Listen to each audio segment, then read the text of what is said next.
Hello friends, maintenance of a building. Building maintenance is given last priority in our system. आपके घर में यदि एक कार है 15 लाख 20 लाख रुपए की, तो उसकी मेंटेनेंस पे हम 10,000 रुपये साल का खर्च करते हैं।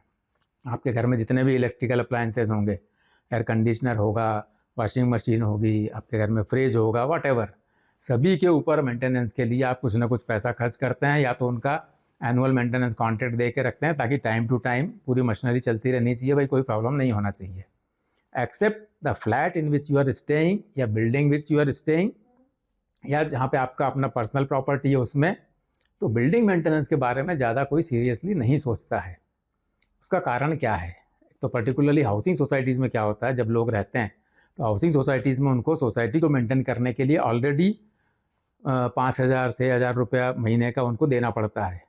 उनको ऐसा फील होता है कि यार मैं जब मेरे फ्लैट में रह रहा हूँ और मैं सोसाइटी को 5,000 रुपये मुझे फिर भी देना पड़ रहा है, बट दैट 5,000 रुपया इज़ फॉर आपका बेसिक रिक्वायरमेंट्स। आपका गार्बेज कलेक्शन उसमें होता है, एक्सटर्नल एरिया की लाइटिंग होती है, सोसाइटी प्रीमाइसेस की मेंटेनेंस होती है, उसमें आपका सीवर लाइन का सिस्टम रहेगा, फायर फाइटिंग का सिस्टम रहेगा, उसको मेंटेन करना पड़ता है, सिक्योरिटी मेंटेन करनी पड़ती है, वॉचमैन रहते हैं उनकी सैलरी देनी पड़ती है। तो वो तो कंपलसरी एक्सपेंडिचर है, उसको आप बिल्डिंग से रिलेट नहीं कर सकते हैं। लेकिन उस चक्कर में क्या होता है, जो भी कोऑपरेटिव हाउसिंग सोसाइटी की कमेटी रहती है, जो मेंबर्स रहते हैं, एक्सटर्नल मेंटेनेंस के बारे में वो लोग बात ही नहीं कर पाते हैं। यदि बात भी करते हैं तो कोई मेंबर उसमें कुछ इंटरेस्ट नहीं लेता है। एज ए रिजल्ट क्या होता है कि बिल्डिंग का देखिए डिटोरिएशन तो बिल्डिंग कंपोनेंट का भी होता है, कोई भी चीज़ परमानेंट नहीं है दुनिया में।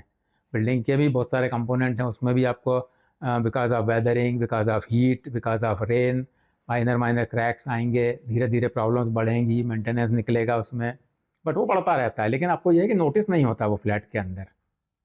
तो external maintenance particularly of A building is very important. अब हम देखते हैं कि बिल्डिंग हमारे पास कितने टाइप की रहती है। जैसे एक तो हमने हाउसिंग सोसाइटी की बात की, दूसरी प्राइवेट प्रॉपर्टी होती है जिसमें हम अपने घर में रहते हैं, तीसरी होती है पब्लिक बिल्डिंग्स।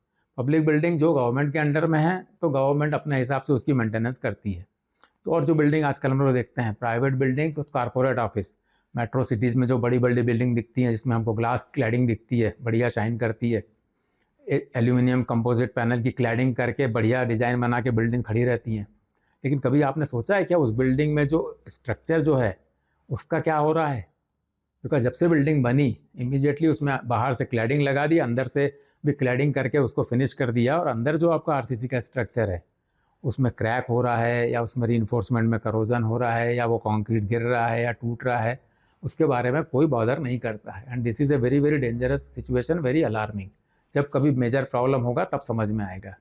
तो हमको ईयरली मेंटेनेंस के बारे में कुछ ना कुछ सोचना चाहिए, रेगुलर पीरियोडिकल मेंटेनेंस के बारे में।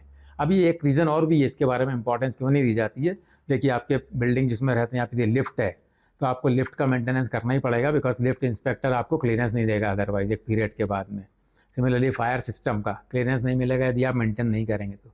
लेकिन बिल्डिंग एक ऐसी चीज़ है जिसके लिए अभी तक ऐसा कोई गवर्नमेंट का रूल नहीं आया है कि आपको बिल्डिंग मेंटेनेंस का सर्टिफिकेट देना पड़ेगा हमको, and that is why it is given least priority. लेकिन उसका रिजल्ट क्या होता है, आपके क्रैक्स बिल्डिंग में बढ़ते रहते हैं। Particularly if you observe this service shaft, या जहाँ पे हमारा पब्लिक हेल्थ की लाइंस रहती हैं, water supply lines, drainage line सब पास होती हैं, उस एरिया का इंस्पेक्शन पीरियोडिकल बहुत इंपॉर्टेंट है, बिकॉज उसमें कहीं ना कहीं पानी में आपका लाइन में लीकेज हो रहा है, आपके उसमें क्रैक्स आ रहे हैं, यदि वेट पैच नज़र आ रहा है कहीं, तो वेट पैच जो है it is like a cancer to the building. अंदर ही अंदर वो क्रैप पानी बढ़ता रहेगा, और that water will ingress through to the concrete के अंदर से जाके वो रीइंफोर्समेंट को टच करेगा। वहाँ मॉइस्चर मिलने से रीइंफोर्समेंट का करोजन होगा, करोजन मिलने से वापस वहाँ पे as we know corrosion product are expansive in nature, वो प्रेशर एक्सर्ट करेंगे, कंक्रीट का वहाँ पे स्पॉलिंग होगी, क्रैकिंग होगी, और प्रॉब्लम बहुत बढ़ जाएगी। तो उन चीज़ों को हमको टाइम टू टाइम यदि अटेंड करेंगे तो हम उसमें बचे रहेंगे। नहीं तो क्या होगा, एट ए टाइम एक मेजर मेंटेनेंस निकल के आएगा जो लैक्स एंड लैक्स रुपीज़ पर हमको खर्चा करना पड़ेगा। Now how to maintain this buildings regularly, तो बहुत सिंपल है। अब पीरियोडिकल इंस्पेक्शन इमीडिएट नहीं चाहिए, जैसे नई बिल्डिंग बनी है तो शुरू के 2-3 साल तो आपको कुछ भी प्रॉब्लम नहीं होने वाला उसमें। उसके बाद कहीं माइनर क्रैक आया या कुछ आया तो आप एक टाइम डिसाइड करिए, yearly once we will rectify those cracks and touch up the buildings. फिर एवरी 5 ईयर इंटरवल आपको उसके लिए external painting with good quality paint करते रहना चाहिए। उससे क्या होगा, आपकी building it will be a protective layer.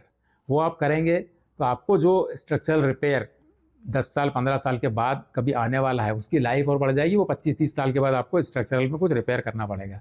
यदि आप बिल्कुल मेंटेन नहीं करेंगे तो जो 25 साल के बाद रिपेयर आपका वो 15 साल के बाद ही आ जाएगा, and that repair cost will be huge, आपकी वो लैक्स एंड लैक्स रुपीज़ में जाएगी।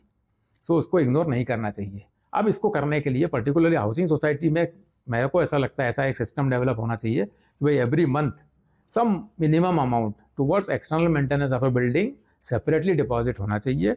उसको आप एक्यूमुलेट करते जाइए और उसमें से जो भी रिक्वायरमेंट है एवरी 6 मंथ्स और एवरी 1 ईयर, वो आप सभी बिल्डिंग का, जितनी बिल्डिंग उस प्रीमाइसेस में है, उसको अटेंड आप टाइम टू टाइम करते जाएंगे तो आपकी बिल्डिंग की लाइफ भी बढ़ेगी और आपको जो मेजर एक्सपेंडिचर आने वाला है उससे आप बचे रहेंगे।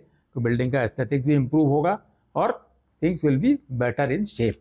सो this is all about how we should maintain the building. Thanks for watching. Thank you.